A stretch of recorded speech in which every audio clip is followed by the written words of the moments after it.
지금 저기 최혜병 특검법 있지 않습니까? 네. 이거 아까 제 중앙일보 기사를 소개했는데 지금 개혁신당에서는 그 변협 대한변호사협회 거기다가 특검 추천을 의뢰하자. 한동훈 방한 대법원장한테 추천권을 주자. 이러고 있는데 뭐 제가 봤을 때는 변협이나 대법원장이나 다 뭐 그렇게 민주당이 뜻하는 그런 특검의 취지를 살릴 사람들 같지는 않고 네. 그래서 좀 뭐랄까 좀 꺼려지는데 야당 추천으로 해가지고 특검이 이루어지는 것이 옳다고 보는데 국민의힘 의원들 중에 이탈표를 위해서는 할 수 없다. 개혁신당의 어떤 그런 수정안을 갖고 한번 붙여보자. 이런 얘기가 지금 나오고 있는 모양인가 봐요. 근데 최초에 그 민주당이 내놓았던 특검은 21대. 네, 예. 21대에서는 예. 변협 추천이 그렇죠. 있었어요. 그러니까 네. 그 말 자체는 사실 좀 불편하게 민주당 지지자분들께는 좀 불편하게 들릴 수 있지만 변협 추천은 그래도 지금 상황에서는 합리적인 방안 중에 하나인 것 같아요. 저는 절충안으로서야 그럴 수 절충안으로서요. 있는데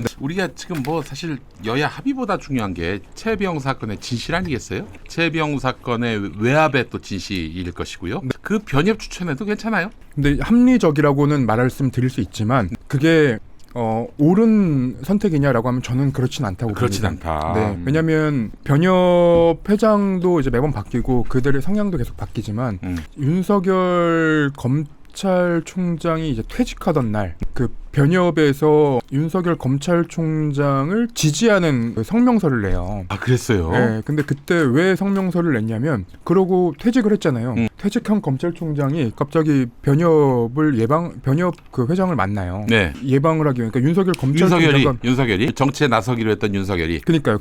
그 상황이었기 때문에 그 뒤에 이어지는 변협의 모습도 사실 저는 크게 다르지는 않다고 보거든요. 근데 제가 그나마 이제 합리적인 방안이라고 말씀드렸던 이유는 뭐냐면 이 최상병 사건 수사 외압 사건은 여야 그리고 진보 보수의 문제가 아닙니다. 그렇죠. 예. 예. 우리 생태 같은 아들이 목숨을 잃은 상황이고요. 그리고 국가를 지키기 위해 갔던 그 군인 그리고 멀쩡히 제대하고 앞으로 살아갈 날이 많은 그 아이가 목숨을 잃었는데 그에 대한 수사를 지시를 한 대통령이 열심히 수사한 사람을 갑자기 집단악명 수괴죄로 엮어놓고 그리고 지금에 와서 이렇게 진실을 밝히는 것까지 막고 있다. 이건 여야 그리고 진보 보수의 문제가 아니고요. 앞으로 밝혀져야 될 그리고 다시는 재발하면 안 되는 사안에 대한 얘기라서 아마 정상적인 판단을 하는 사람들이라면 정치적으로 판단을 안 할 수는 없겠지만 그나마 이제 판단을 할 거라는 게 제대로 된 판단을 할 거라는 게 일단 저의 기대이지만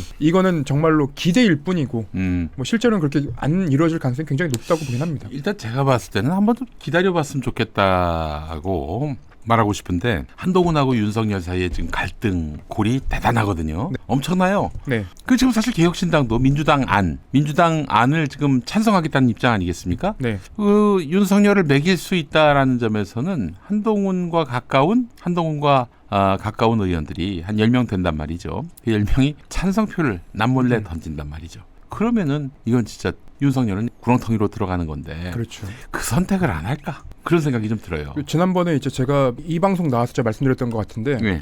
한동훈 후보가 먼저 국민의힘이 발의하는 그 특검을 얘기한 이유는 8명 이상의 이탈표가 발생할 가능성이 높기 때문에 그렇게 얘기한 거라고 좀 봤거든요. 그래서 지금 이탈표가 있을 거라고 예상이 되는 상황이기 때문에 당연히 국민의힘 입장에서는 절충안을 내놓을 수밖에 없어요. 그리고 이번에 조상호 변호사가 아마 아이디어를 낸 걸로 저는 알고 있는데 상설특검. 네. 상설특검을 갖고 오는 순간 국민의힘 입장에서는 앞에 거라도 할 걸 이라는 판단을 할 수밖에 없기 때문에 지금 여러 방편으로 여러 논의들이 있을 것으로 좀 예상이 됩니다.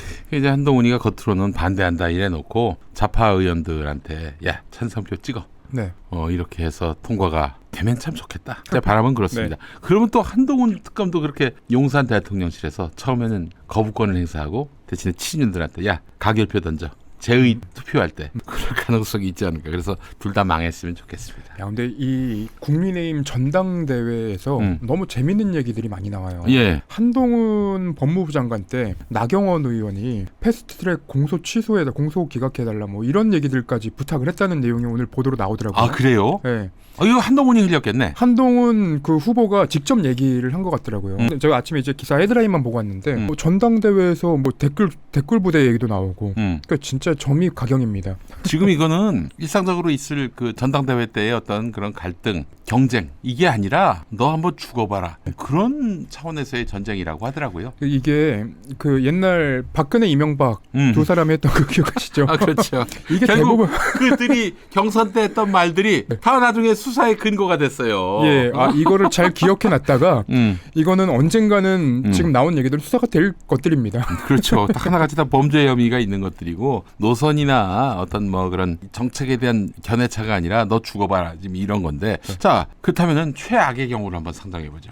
윤석열, 한동훈 서로 비밀을 많이 공유하고 있지 않을까요? 그렇겠죠. 그 오랜 기간 동안 같이 지내왔고 그리고 이게 이제 들리는 뭐 썰이기도 하고 실제로 그런지는 제가 뭐 정확하게 파악은 안 해봤지만 옛날에 윤석열 검사가 그 검사 블랙리스트에 이름이 올라갔었는데 그때 그 블랙리스트를 작성했던 부서인 기조실장인가요? 네. 아무튼 그 기조실에 한동훈 검사가 있었다. 그러니까 검사 블랙리스트에 올라갈 정도면 실은 뭐 여러 얘기들이 있을 텐데 그때 많은 정보들을 파악하지 않았을까라는 얘기들이 들리기도 하더라고요. 네. 그리고 사실 검언유착 그리고 고발사주 이 사건들 윤석열 검찰총장은 애초에 관련이 없었어요. 처음에는. 네. 근데 검언유착이나 고발사주 모두 다 이 한동훈 검사장과 관련이 돼 있는 거거든요. 결국에는 그 고발 사주 같은 경우에는 윤석열, 김건희, 그리고 한동훈의 이익을 위한 거였잖아요. 근데 검언유착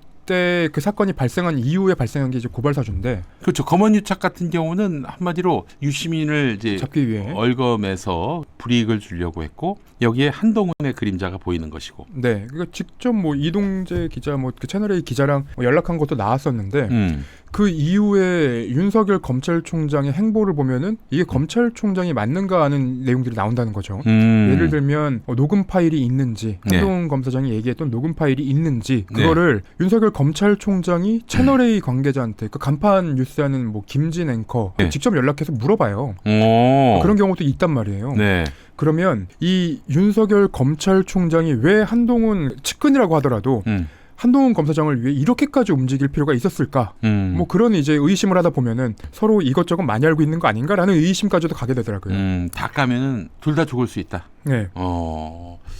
그 한동훈에게 자신감이 느껴집니다. 네. 대통령한테 그 뭐 누가 될 수 있는 발언 아니냐 이러면서 이제 나경원이 그 당무 개입에 대해서 시비 거는 거는 잘못됐다. 당무 개입 때문에 당대표 선거 나갔다 작년 아웃된 거 아니에요? 그렇죠. 자기도 피해를 입었는데 근데 한동훈이 당신도 저기 피해보지 않았냐. 당무 개입은 잘못됐다. 이거 봐서는 야, 이 한동훈이가 그냥 뭐 눈치 보는 게 없구나. 네. 그런 생각을 또 했었어요. 저는 초반에는 약속 대련이라고 좀 생각을 했었거든요. 그건 아니지. 네. 그건 아니지. 초반에는 왜 그렇게 생각을 했었냐면 여당 내 야당 위치를 한동훈이 잡고 그리고 뒤로는 소통하면서 겉으로는 이제 안 그런 것처럼 왜냐하면 윤석열 대통령의 검찰총장 시절의 얘기를 들어보면 앞으로는 그렇게 부딪히는 척 하면서 뒤로 이제 나 좀 도와줘라고 하는 경우들이 왕왕 있었다고 제가 들었었거든요. 네네네. 근데 그런 모습이 아니었을까라고 생각을 했었는데 뭐 김건희 문자 일십이라던가 뭐 이런 거 저런 거 다 나오기 시작하고 그리고 원희룡 후보가 완전히 한동훈 후보를 죽이기 위해 들고 나오는 아이템들이 이 내부 그 정보가 아니면 알 수 없는 내용들이 그렇지. 이제는 좀 사이가 틀어진 거 아닌가라는 저도 의심을 하고 있습니다. 하여간 한동훈은 뭐 큰 충돌 없이 무난하게 이제 당대표가 되기를 바랐는데 와 이게 지금 장난 아닙니다. 대통령실에서 갖고 나오는 것들이 아주 그냥 죽이려고 작정한 것이다. 여기서 물러설 수는 없는 거 아니에요. 네. 한동훈도 그래 한번 붙어보자. 그냥 뭐 아무것도 없이 그냥 맨입으로 저기 당대표가 되는 건 안 되고 그래서 이제 윤석열과는 어느 순간에 가서는 그의 약점을 꺼내서 그를 죽일 수도 있어야 되겠다. 사실은 차기 대선 특히 이렇게 지지율이 낮은 윤석열 시대에는요. 차기 대권 경쟁은 누가 더 윤석열과 적인가. 그렇죠. 누가 윤석열과 적인가. 이 싸움이거든요. 이렇게 되면 윤석열과 가장 적대적으로 되는 게 한동훈이 될 수밖에 없는 상황이에요. 그렇지. 그리고 한동훈에게는 뭐 약점이라고 한다면 그게 있지 않을까요? 김건희랑 나눈 300번의 카톡. 그래요. 그런 거는 내용은 안 까졌었거든요.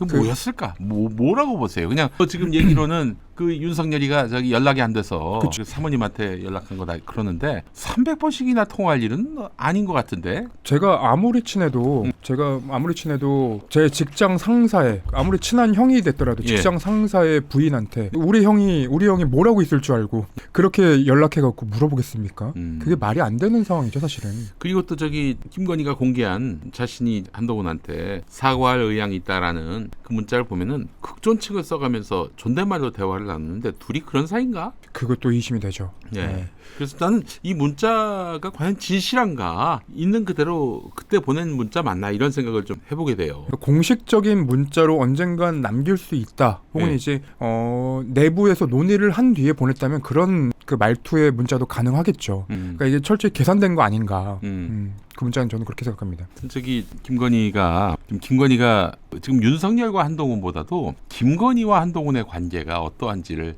우리가 따져봐야 되는데 김건희 용서이지 않아요. 그 자기들 목줄을 지금 잡고 있는 상황이잖아요. 그렇죠. 죽여서 그냥 날려야지 공존할 수는 없는 거라고. 그러니까 지금 뭐 윤석열하고 한동훈이가 뭐 전당대회 이후에 뭐 화해할 것이다. 왜 김건희는 빼? 김건희가 핵심인데. 그렇죠. 김건희를 빼고 그렇게 저기 한동훈과의 어떤 관계를 얘기하는 거는 잘못된 것이고 한동훈도 알잖아요. 자기가 곁에서 봐왔잖아. 이 인간들 믿고 가다가 뒤통수 맞는다라는 걸 너무나 잘 알기 때문에 아마도 저는 전당대회 이후 상황이 훨씬 더 충격적이지 않겠는가 그런 예상을 해봅니다만은. 네, 알겠습니다. 자, 지금 어쨌든 김건희 국정 개입은 거의 다 드러났습니다. 언론들이 문제 삼지 않아서 그렇지 아니 무슨 장차관한테도 전화하고 진중권이한테도 전화하고 한동훈한테는 또 개인 문자를 보내고 그런 김건희 개 오바 아닙니까? 김정숙 여사가 그러는 거 봤어요? 아니, 그게 불가능한 얘기죠. 그리고 정권 초기부터 들려왔던 얘기가 뭐냐? 김건희 여사가 자기의 관심사를 장차관들한테 전화를 해서 얘기를 한다는 것들이 초반부터 전해져 왔던 사실들이에요. 지가 뭔데? 그러니까요. 국정 개입, 국정 농단 이런 용어를 사용할 수 있을 만큼의 정황들이 계속 드러나고 있는 것이고,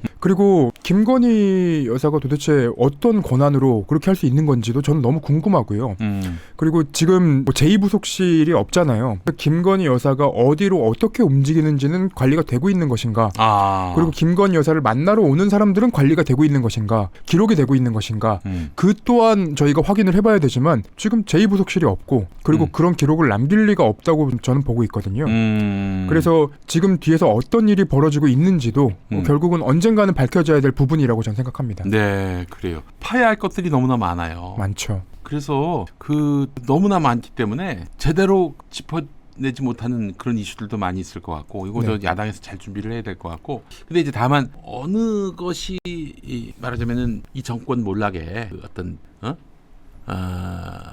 골든 게이트가 될 것인가 이 부분인데, 최병 특검일 것인가 아니면 도이치모터스 건이 될 것인가 기월벽이 될 것인가. 당장은 이제 보이는 게 그러합니다만은 김건희가 드러나야 윤석열도 함께 동반몰락하는 거 아니겠어요? 최순실이 드러나서 박근혜가 무너졌듯이. 그렇죠. 지금 드러나지 않은 것들이 저는 더 있을 거라고 봅니다. 다들 이제 의심하는 부분이죠. 왜냐하면 안에서 새는 바가지가 바깥에서 안 샌다고 생각하는 게 이게 비합리적인 거거든요. 비이성적이고.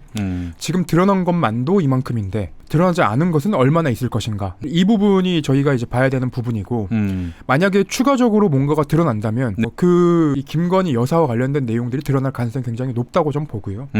그럼에도 사실 여태까지 지난 한 3년 차 동안 너무나 많은 것이 드러났지만 너무나 많은 것을 그냥 뭉개고 그리고 너무나 많은 것을 아무런 죄책감 없이 넘어가는 장면들을 봤기 때문에 앞으로 뭐가 드러나도 또 똑같은 모습들을 할 거라고 저는 생각을 합니다. 그리고 이 부분에서 저는 이 두 사람 V1, V2의 문제보다도 이 사회가 망가져가는 게 너무 보여요. 그러니까 그럼요. 고위공직자라던가 아니면 여러 이슈들에서 보이는 공통점이 이 사람들이 부끄러움을 몰라요. 그래서 부끄러움을 모르기 때문에 어떤 문제가 발생해도 부끄러움 없이 그냥 그 시간만 지나가고 나면 그 사람들은 또 멀쩡하게 잘 살아갑니다. 이거는 안 되는 거거든요. 잘못을 했으면 그러니까 사회적으로 고위공직자나 아니면 이제 이 우리 사회를 이끌어가는 사람들은 부끄러움을 느껴야 돼요. 부끄러움을 느끼지 않더라도 도의적으로 죄책감을 사과를 할 줄도 알아야 되고요. 부끄러운 척이라도 할 줄 알아야 됩니다. 근데 우리 사회에 지금 이 시대의 고위공직자들은 부끄러움 자체가 없어서 저는 이것들이 결국은 우리 사회를 망쳐가 풀어가는 도화선 되지 않을까라는 생각을 합니다. 네. 그래요. 저 이 이슈 김건희의 그 국정농단 파헤치는 거 못지않게 파헤치면 복원을 해야 될 거 아니야. 그렇죠. 예, 복원하지 못하면은 우리는 그 박근혜 시대를 제대로 청산하지 못했기 때문에 그래서 사실 이런 국정농단 상황이 또 발생한 거라고 봐야 되는 거예요. 그렇죠. 네. 다음 정부는 이 나라의 기틀, 이 정권의 권위, 신뢰도 회복에도 길을 써야 할 것이고요. 마지막으로 우리 저 시청자분들 중에 혹시 공직자분 계시면은 제가 좀 간절히 호소합니다. 부당한 지시를 받은 것, 특히 이제 김건희, 윤석열과 관련해서 어디든 제보하시죠. 김태영 기자님한테 제보하셔도 되고, 네. 예, 이제는 공직자들이 나서야 됩니다. 이제 나라의 녹을 받는다는 거는 그냥 나라에다 노동력을 제공하는 정도가 아니라 국가의 기틀, 이 국채를 지키는 그런 사명도 있거든요. 사명의 사람이에요, 공직자가. 그런데 시키는 일만 한다. 부당한 짓이든 뭐 유당한 짓이든 정당한 짓이든 그냥 지시만 따를 뿐이다. 이러면 뭐가 달라 도대체 저 집에서 키우는 개. 맞아요. 이게 지시가 내려오지 않았을 때, 그리고 이 현장에서 먼저 뛰어들어서 국민을 위해서 일하는 사람들, 네. 이 정권에서 어떻게 되는지 다들 목도하지 않았습니까? 그렇죠. 이태원 참사가 발생했을 때 그 현장을 내 손, 발 다치는지도 모르고 그리고 내 심장이 터져나갈 정도로 이 사람들을 구하기 위해서 움직였던 소방관, 경찰관들 어떻게 됐습니까? 네. 지금 재판받고 있고요. 네. 그리고 최상병 사건을 수사를 하고 이 사건의 진실을 밝히기 위해, 그리고 최상병이 목숨을 잃어가는 그 과정에서도 이 문제를 해결하기 위해 움직였던 사람들도 지금 어떻게 되고 있습니까? 다 무슨 집단항명 수괴죄에 혹은 이제 처벌받아야 하는 대상이 되고 무슨 악마화되고, 그러니까 이런 일이 반복되는데 어떤 공무원이 앞서서 움직일 수 있겠습니까? 그렇게 되면 우리 사회의 비극은 계속 이어질 수밖에 없습니다. 우리 사회의 비극을 막기 위해서라도 뭐 이런 부당한 지시, 부당한 문제가 있는 것들은 뭐 제보를 해주시면 너무 좋을 것 같아요. 예, 알겠습니다. 이제 공직자들이 나설 때 이러다가 당신들의 직장인 대한민국 국채가 무너질지 몰라. 좀 정신들 차리라고. 네. 왜 보고만 있냐고. 다 있잖아. 그거 다 수집했잖아. 다음 정권 때 저 감사원에서 불려 나갈 걸 대비해서 다 준비해 놨잖아. 세팅해 놨잖아. 왜 이걸 감추고 있냐 이거예요. 저는 개인적인 평가이긴 한데 이거는 예. 박근혜 정권 때도 저희가 이제 똑같이 봤었고, 네. 그 이후에 이제 문재인 정부가 들어오고 이번에 또 윤석열 정부가 오고 다음에 또 어떤 정부가 올지 모르겠지만 네. 이 부끄러움이 없어진 사회가 복원되는 과정에서 부끄러움을 아는 사람들은 너무 많이 다쳐서 날아가요. 그러니까 그 사회를 복원하는 과정에서 부끄러움을 아는 사람들이 오히려 사라지는 경우들이 너무 많아서 그 나중에는 뭐 네. 부끄러움을 알던 사람들이 막 한때 촛불도 들고 막 저항을 했는데 나중엔 냉담자가 돼. 냉담자가 점점 그렇게 변해요. 냉담자가 되면 이 사회는 이제 부끄러움을 모르는 자들이 지배하는 세상이 됩니다. 그렇죠. 예, 그런 세상을 막기 위해 또 보도로서 투쟁하시는 우리 김태영 기자님과 함께했습니다. 네. 내일 기대하겠습니다. 네. 내일이 아니더라도 최대한 빨리 제가 보도를 하고 뵀으면 좋겠습니다. 예, 저는 우리 기사 나오는 대로 저희 유튜브 커뮤니티에 그 기사 공유하도록 하겠습니다. 여러분들 기대해 주시기 바랍니다. 이거 한마디로 말해서 김태형 기자님의 이 특종 보도가 나오면은 특검으로 안 갈 수가 없어요. 그 점입니다. 그 점이 포인트예요. 자, 김 기자님 수고하셨습니다. 네, 감사합니다.